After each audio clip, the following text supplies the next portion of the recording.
إن مشيت على الخمس خطوات دي كتكوت جيد، درجة حرارة مناسبة، علفة كويسة، فرشة نظيفة، أزود الفرشة، أرش جير مطفي في المكان وأزود الفرشة، ودايما بالليل يعني ضروري إنها تبقى الفرشة ناشفة وتبقى تهوية كويس في الآخر اليوم بتاع الفراخ. ضروري إن التهوية يعني من بداية ال20 يوم لازم تبقى التهوية كويسة، إن ما كانش فيه تهوية المكان فده بيضر بالدورة.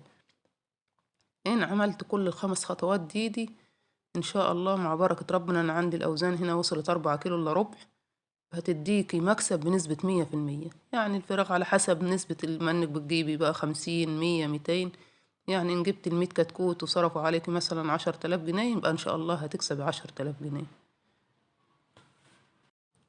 وطبعا المصاريف على حسب التكلفة، الكتكوت سعر الكتكوت وسعر العلف، زي يعني أنا زي ما بقول لكم صرفتي 10 آلاف مع بركة ربنا بتكسب 10 آلاف، صرفنا 5 بتكسب 5.